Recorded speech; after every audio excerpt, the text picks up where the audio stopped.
Inspiration, Patrick, mais avec CK. CK, Patrick. CK. Patrick Yogo, Y-O-G-O. Ok. CK. Voilà.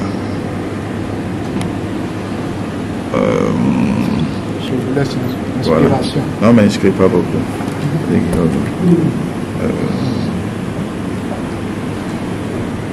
Est-ce que ça va bon vent pour vous. Ah, pour un livre. Je n'avais aucun argent. Ok. Je vais déjà vous donner ça. Après. Tu as bien expliqué. Ah, pas de souci. Et comment est-ce qu'on peut trouver ce livre, se procurer? Ah, mais le livre, c'est pour le moment, il n'est pas encore sur Amazon, il n'est pas encore sur. Comment dire. Donc, le livre, c'est vraiment prendre contact avec nous, Go Bayembi. Moi, j'envoie par la poste. Okay. Voilà. J'envoie par la poste.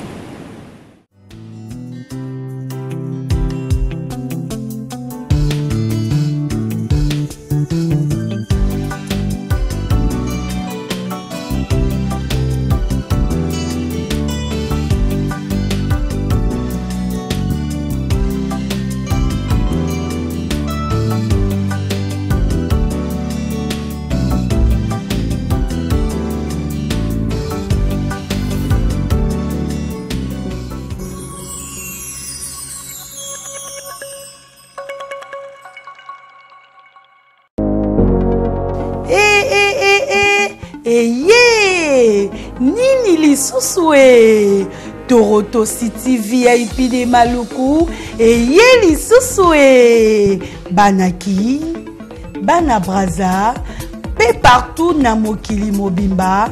Toroto City VIP de Maluku na 5 minutes ya Grand Fleuve Congo. Ndeko papa, ndeko mama, mwana poto, olingi otonga ndako na yo na bisika ya kimia, olingi opema malamu. Toroto City VIP de Maluku wana po na bino ezali kote kamabele ya 20 mètres sur 20 na telo moke ya pamba wana poto ba diaspora nyonso olingi investir na mboka na yo. Toroto City VIP de Maluku epesa to ezoteka ba espace kitoko.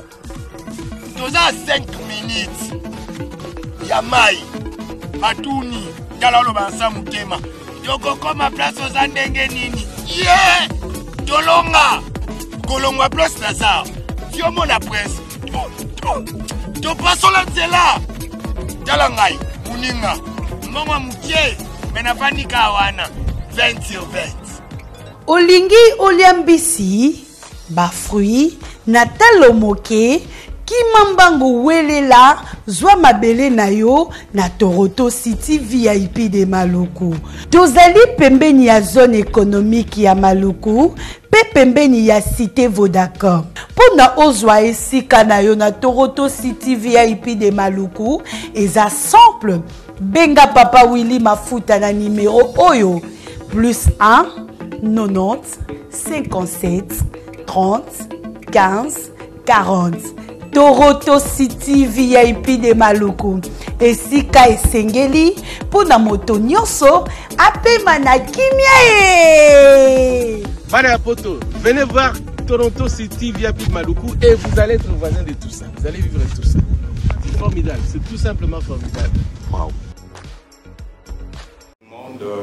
Merci d'être là pour le vernissage de mon dernier livre.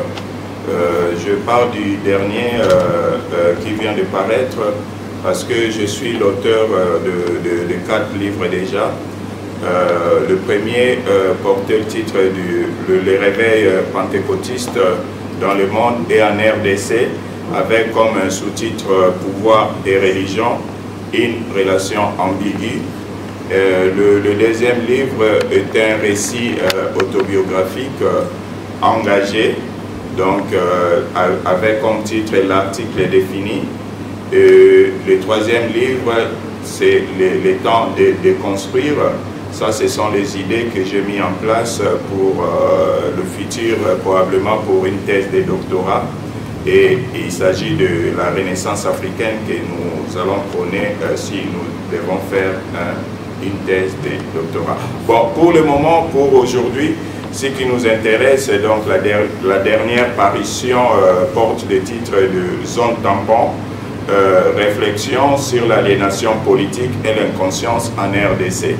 Et quand vous prenez ce livre, lorsque vous allez lire l'avant-propos, j'ai tout expliqué. Au départ, ce livre était conçu pour un travail scientifique au niveau de l'université de Fribourg, dans les sciences sociales. C'était pour un travail qui devait parler à principe de confession religieuse, parce que j'ai comme option religion dans les sciences sociales. Donc, vu les événements au pays, donc je peux dire d'une façon, bon, les hasards n'existent pas pour les gens qui sont un peu préparés. Donc j'ai transformé ça en zone tampon par rapport à tous ces événements et par rapport surtout à ces 5 longues années depuis l'arrivée de Félix Antoine Tshilombo aux manettes du pouvoir chez nous. Donc voilà. Les livres que je vais vous présenter aujourd'hui portent 7 chapitres. Le premier chapitre, comme je venais tout à l'heure de dire, comme j'avais commencé par parler de 8 confessions religieuses qui sont en fait membres de la CENI. Donc le premier chapitre commence par ces 8 confessions religieuses. Et le deuxième chapitre nous ramène directement à la politique, parce que nous traitons de la fin de la guerre froide, son impact au niveau de l'Afrique, du continent africain. Parce que les gens considèrent l'événement, la chute du mur de Berlin, comme un événement qui a secoué justement l'Europe, mais cet événement a des ramifications ou a des retombées partout dans le monde, comme je vais le démontrer aussi, comme chez nous en Afrique et plus particulièrement au Congo, et beaucoup plus particulièrement dans la région des Grands Lacs en Afrique. Et le troisième chapitre, je parle des élections, je suis revenu sur les élections de 2006 et tous les désordres que la soi-disant, entre guillemets, communauté internationale a pu produire au Congo. Et donc, ce sont des choses que cette communauté a plantées en ce moment-là et que nous récoltons encore jusqu'aujourd'hui. Donc, c'est en fait ça. Et le quatrième chapitre, c'est vraiment le chapitre où je traite des dernières élections qui ont fait en sorte que la victoire de Martin Fayulu soit donnée à Félix Antoine Tshilombo, et tout le monde parle de compromis à l'africaine, donc je ne dis pas quelque chose de nouveau et nous le connaissons tous. Alors, le cinquième chapitre, c'est vraiment, je voulais mettre en avant, c'est que Papa Honoré Ngwanda, et le cinquième chapitre fait partie du deuxième parti. Je voulais mettre en avant, c'est que Papa Honoré Ngwanda, paix à son âme, et Patrick Mbeko ont parlé de la stratégie du chaos. Donc, j'ai voulu montrer que la stratégie du chaos s'adapte avec le temps. La stratégie du chaos ne s'épuise pas, parce que ceux qui complotent contre le Congo continuent à travailler, notamment dans des lobbying, notamment dans des milieux un peu, je sais pas, obscurs, et le résultat, nous en avons tous les jours. Et là aussi, j'ai voulu mettre, en parlant de la stratégie du chaos, j'ai voulu ajouter de ma part une dimension religieuse à cette stratégie du chaos. Parce que Papa Honoré Ngwanda et Patrick Mbeko ne l'ont pas fait parce qu'ils ne connaissent pas, bon, c'est pas qu'ils ne connaissent pas, peut-être qu'ils n'ont pas jugé bon de mettre la dimension religieuse dans la stratégie du chaos, toujours. Alors, Le 6e chapitre de mon livre, c'est le chapitre qui a trait au concept. Parmi ces concepts, il y a la démocratie.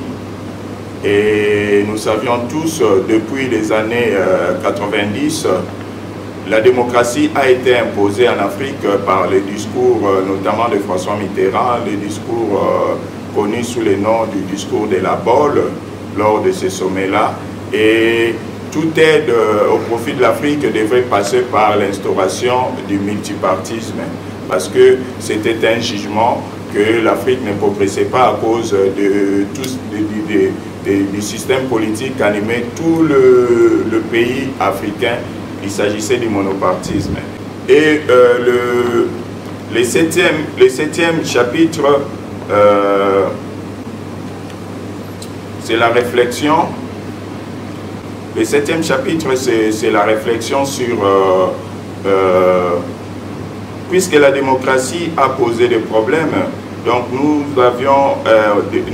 avons voulu, par ces livres, proposer d'autres systèmes politiques, notamment le fédéralisme, notamment le Conseil de fédéralisme selon la pratique suisse, comment les Suisses qui sont en même temps français, en même temps allemands, en même temps italiens, et essayent de cohabiter ensemble. Donc c'est vraiment un exemple à suivre. Nous qui habitons la Suisse, donc nous sommes vraiment souvent étonnés de cette attente où il y a presque... Bon, le problème ne manque pas parmi les hommes, mais ça ne se voit pas au vu aussi de tout le monde.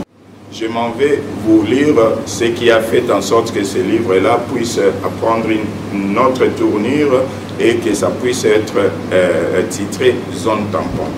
Et pour cela, je vais tout simplement vous lire la 4e page de la couverture, donc le résumé. Donc voilà. Quel avantage concurrentiel immédiat et à long terme compte bénéficier la RDC en adhérant à l'EAC? L'adhésion de la RDC n'ouvre-t-elle pas la voie au pillage systématique de ses richesses naturelles qu'elle rend légales? Je répète, l'adhésion de la RDC n'ouvre-t-elle pas la voie au pillage systématique de nos richesses naturelles qu'elle rend légales? Il faudrait comprendre que l'adhésion de la RDC à l'EAC, la communauté des États d'Afrique de l'Est, a été voulue par Félix Antoine Tshilombo lui-même, sans pour autant consulter qui que ce soit, sans pour autant consulter le Parlement, la Chambre haute, ni la Chambre basse. Donc il se réveille un matin comme ça, il prend le pays, il le met au sein de cette communauté, sans pour autant... voilà. Nous ne connaissons pas les tenants et les aboutissants en ce moment-là. Il était souriant, il appelait Kagame mon frère, et il ne menaçait pas. Et maintenant, il commence à menacer. Donc voilà, je continue. Quelle est la teneur des accords de paix et de stabilité que le président Tshilombo a conclu seul à son indiscrétion? Alors, le peuple congolais vit le péril de son intégrité territoriale sous le régime de Félix Antoine Tshilombo Tshisekedi. Appelons-le quand même Tshilombo Tshisekedi parce qu'il vient de Tshisekedi. Des voix s'élèvent pour crier à la traîtrise de la part de celui qui joue le rôle du président en RDC. À propos de tueries dans l'est de la RDC, le président congolais prend des décisions sans pouvoir consulter le peuple via les 2 chambres de la représentation nationale. Plusieurs observateurs parlent de la naïveté en le voyant agir de cette manière. En effet, ceux qui combattent la RDC ne sont pas les enfants de cœur. Ce n'est pas cœur, enfants de cœur comme Coral et nanana. Voilà. Car ils tiennent à leurs ambitions et leurs intérêts, c'est-à-dire la balkanisation de la RDC, peu importe la forme. Donc voilà. Moi j'ai assez parlé. Je vous renvoie la balle maintenant, s'il y a des questions. Merci. Félicitations pour cet ouvrage, que je n'ai pas encore lu, mais tel que je l'entends ici, ça me paraît un ouvrage important pour notre pays, parce que ce que j'ai aimé, c'est que vous dites qu'il faudra, laisser des traces par rapport à ce qui se passe maintenant, des traces éternelles. Oui. Et que les ouvrages sont justement ces traces éternelles, plus que les émissions de télévision et tout ce qu'on fait, mais écrire c'est important, et donc je vous félicite pour cela. Merci. Alors, je viens d'une conférence, justement, où on a parlé également aussi du Congo, et la question, l'analyse est toujours la même, qu'on tue au Congo à cause des richesses du Congo. C'est ce que tout le monde dit. Bon, moi personnellement, je ne partage pas cette analyse-là. Ouais. Parce que je me dis franchement, pour prendre les richesses du Congo, est-ce que les Européens, les Occidentaux, ils ont vraiment besoin de nous tuer? Supposons que les Américains prennent leur armée, ils occupent le Congo, ils exploitent les mines. Qu'est-ce que nous on fera? Ou les Français, ou même les Belges, qu'est-ce que nous on fera? Nous n'avons aucune force. Mais pourquoi nous tuent-ils? C'est ça la question que moi je me pose. Pourquoi les Occidentaux, depuis le 15e siècle jusqu'à aujourd'hui, tuent-ils les Congolais? Quelle est la raison fondamentale? Parce que ça ne date pas d'aujourd'hui. Pourquoi? Ça, c'est la première question que j'aimerais bien peut-être qu'on puisse un petit peu discuter sur ça. Alors, la deuxième question concerne justement le président Félix Tshisekedi. Vous qui l'avez connu, j'ai entendu que il vous téléphonait, donc vous vous connaissez. Alors, quelle est sa formation politique? Je parle vraiment parce que pour diriger quand même un pays, il y a quand même, voilà, on voit bien, on peut dire tout ce que l'on veut, mais arriver à être à la tête d'un pays comme le Congo, ce n'est quand même pas n'importe qui.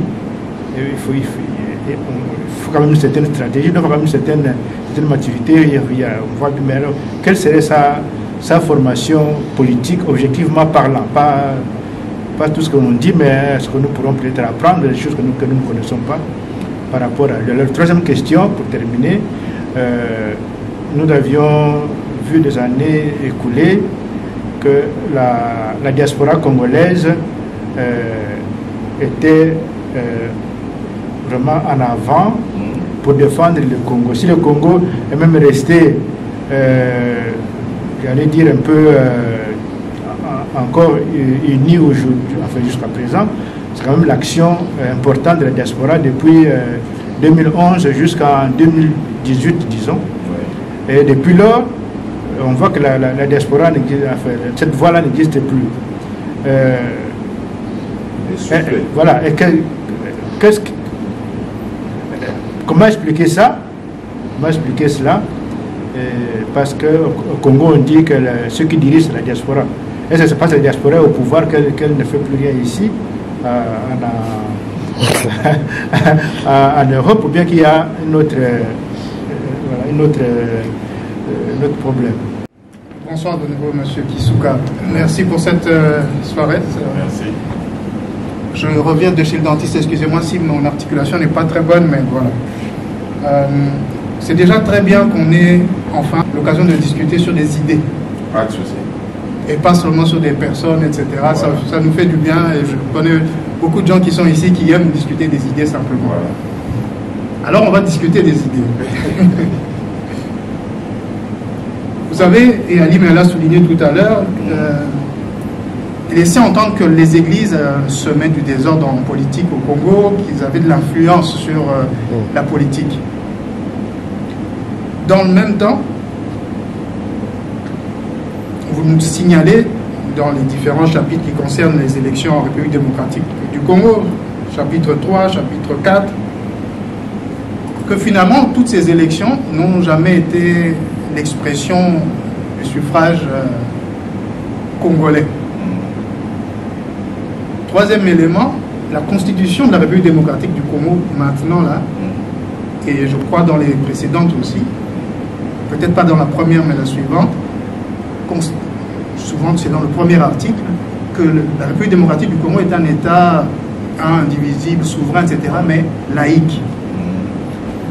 Comment arrivez-vous à concilier cette influence supposée? Pour moi, elle est supposée que l'Église aurait sur la politique.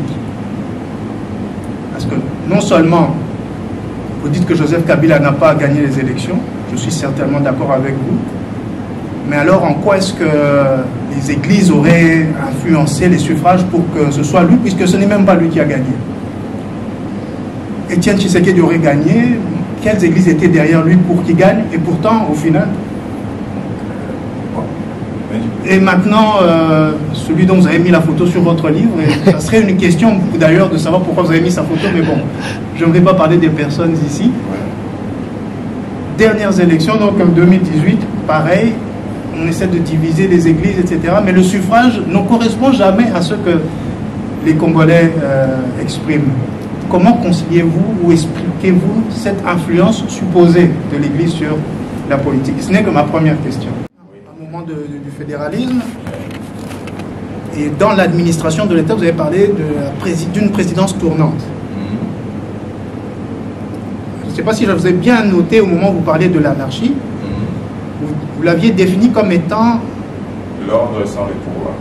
Donc j'ai bien noté. Ordre sans pouvoir.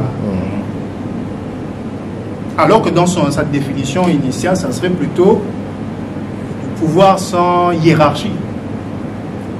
Du pouvoir sans hiérarchie. C'est-à-dire que tout le monde a le pouvoir, mais il n'y a pas de chef. Ouais, il n'y a aucun chef entre nous. C'est une autre façon de dire ce que j'ai dit. Voilà. Donc, ne pensez-vous pas qu'on vit déjà dans l'anarchie en République démocratique du Congo? Qu'il y a un semblant d'ordre, mais il n'y a pas de pouvoir. Mais justement, l'anarchie dont moi je parle dans le livre, c'est un système.